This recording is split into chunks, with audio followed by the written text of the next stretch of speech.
जब नंद बाबा बहुत देर तक नहीं आए तो सबने जाके ठाकुर जी से कही, तो ठाकुर जी गए और ठाकुर जी ने यमुना जी में प्रवेश करके गंधर्व लोक में जाकर के नंद बाबा को वहां से छुड़ाया और वापस लेकर के आए।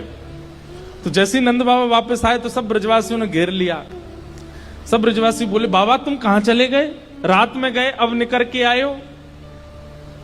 मधुमंगल श्रीदाम बोले, बाबा हमें तो यूं बताओ, इतनी देर तुमने सांस कैसे ली भीतर, तुम चले कहां गए।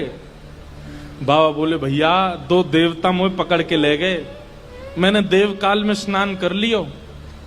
बोले फिर? बोले कछु ना, बड़े बड़े महल बने, बड़े बड़े लंबे चौड़े देवता ऐसे सुंदर कि देखते रह जाओ। मैंने इंद्र को दर्शन किया, मैंने सबरे देवता देखे वहां पे। और फिर बाबा फिर का भयो? बोले इतने में ही लाला आयो, और जैसे ही लाला आयो, लाला के आते सब या को प्रणाम करने लगे, सब या के चरणन में नतमस्तक है गए, सब या की बलैया लेने लगे, गंधर्व जन या की आरती करने लगे। और सब ब्रजवासी टेढ़े टेढ़े देख रहे हैं, लाला है या पूज रहे हम बे, या की पूजा कर रहे हो इंद्र हम बे। ठाकुर जी इतरा रहे सामने खड़े खड़े, बोले तुम्हें ही नहीं पूजो, मैं सबरे पूजे तीनों लोक में। सबरे बोले, बाबा सच में यहाँ की पूजा भाई वहां पे? बोले हाँ।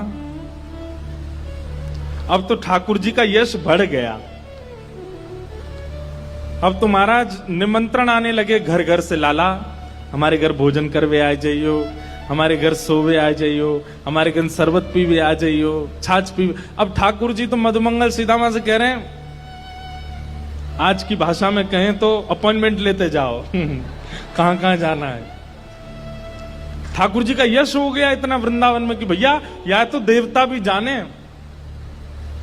एक दिन सब ब्रजवासियों ने कही, लाला तू सांची भगवान है, तू सांची बता दे, सौगंध खा के तू सांची भगवान है। ठाकुर जी बोले, अगर मैंने बता दिया कि मैं भगवान हूं तो आप क्या करोगे, पूजोगे मुझे? लाला पूजेंगे तो ना भाई, तो तू भूल जा, लेकिन हमारी एक इच्छा है। बोले का एक बार